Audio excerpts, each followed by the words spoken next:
bersama dengan saya, Mr. Sorchan. Happy New Year, selamat tahun baru di 2021. Semoga kita semakin sukses, semakin bermakna, semakin bahagia, dan semakin sejahtera. Saat ini, konteks besar kita masih tentang hidup adalah pilihan. Dan Mr. Sorchan di dalam segmen-segmen yang sudah berlangsung memberikan banyak opsi pilihan. Dan saat ini di tahun baru 1 Januari 2021, Mr. Sorchan ingin mengatakan bahwa komunikasi menjadi salah satu opsi pilihan kita apabila hidup kita ingin lebih bahagia dan lebih bijaksana. Seorang bernama David Schwartz berkata, orang besar itu dia memonopoli di dalam penyimakan. Orang kecil memonopoli di dalam berbicara. Artinya, komunikasi itu sebenarnya yang penting adalah kemampuan kita mendengarkan. Mendengar. Seperti yang dikatakan oleh pepatah Cherokee, suku Indian asli di Amerika. Dengarkan bisikan dan Anda tak perlu mendengar teriakan. Wow, dengarkan bisikan dan Anda tidak perlu mendengar teriakan.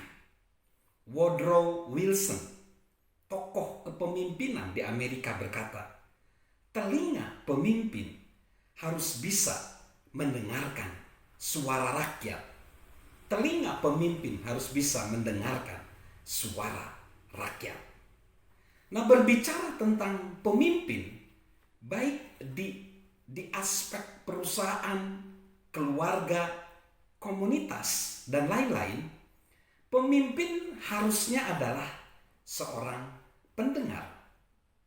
Kita seringkali salah di dalam berpikir, yaitu pemimpin itu harus menjadi pembicara yang aktif, pembicara yang sukses, sehingga kita banyak mempelajari teknik-teknik untuk berbicara dengan baik, untuk bisa pendengar-pendengar merespon kita, menarik perhatian pendengar. Tetapi ada yang dilupakan, bahwa pemimpin yang baik adalah dia pendengar yang baik. Mengapa demikian? Karena kalau tidak menjadi pendengar yang baik, akan terjadi ketidakpedulian, akan terjadi kesalahpahaman, dan akhirnya orang-orang yang dipimpinnya nggak akan ngikutin dia.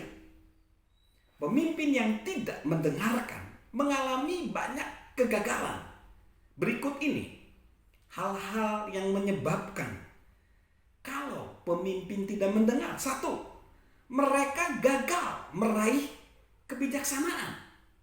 2, orang-orang yang dipimpinnya berhenti berkomunikasi dengan mereka. 3, mereka gagal mendengarkan apa yang tidak terucapkan. Yang keempat, kegagalan mereka dalam mendengarkan menjalar, menciptakan kegagalan di bidang-bidang lain di dalam kepemimpinan mereka. So, jika kita jadi pemimpin, baik di dalam bisnis kita, keluarga kita, atau kelompok-kelompok relawan, jadikan mendengarkan sebagai prioritas.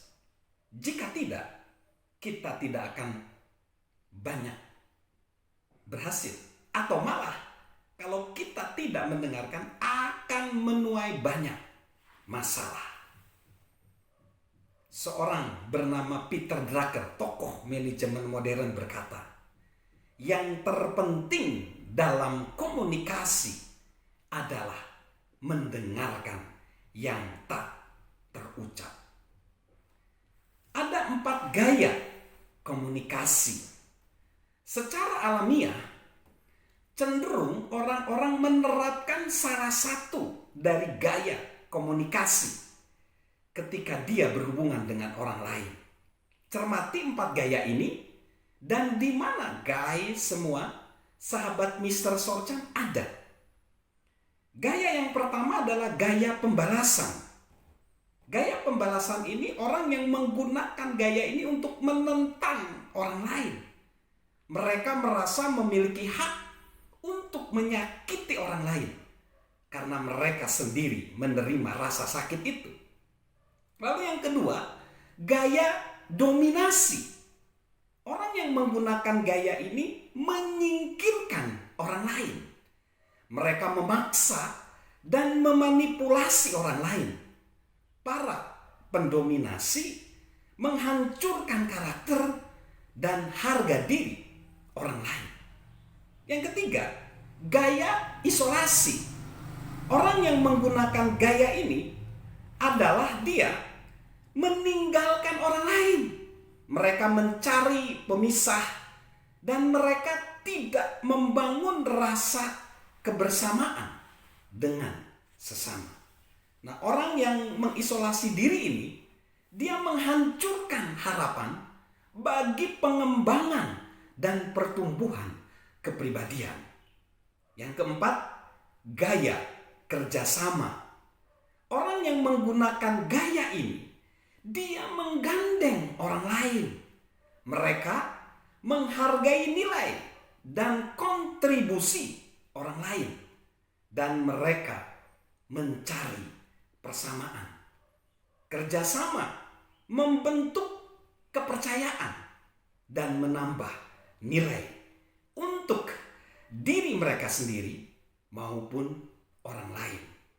So, mari kita memikirkan gaya komunikasi kita ini yang mana supaya kita bisa menjadi lebih cerdas, lebih bijaksana, dan lebih sukses. Nah, saya akan menutup terhadap tema komunikasi ini dengan kutipan Gen Ken Blanchard, seorang tokoh manajemen juga. Dia berkata, komunikasi yang sesungguhnya terjadi ketika orang merasa aman. Komunikasi yang sesungguhnya terjadi ketika orang merasa aman. So, ciptakan keamanan di lingkungan kita. Dan terlebih dahulu kita juga harus merasa aman. Kita jangan takut akan persaingan. Kita jangan takut akan orang-orang muda atau junior yang lebih hebat dari kita. Karena kita tahu bahwa kunci keberhasilan kita adalah menciptakan generasi baru. Ketika pemimpin mempunyai rasa aman, lalu orang-orang di sekitar kita punya rasa aman, lingkungan punya rasa aman, disitulah komunikasi sesungguhnya terjadi. So, pilihan di dalam kehidupan itu banyak. Tetapi Mr. Sorchan menyarankan, pilihlah untuk berkomunikasi dengan baik, dengan jujur. Salam untuk berkomunikasi dengan baik, dan tentunya salam sehat dan salam sukses di tahun 2021. Dari saya, Mr. Sorchan.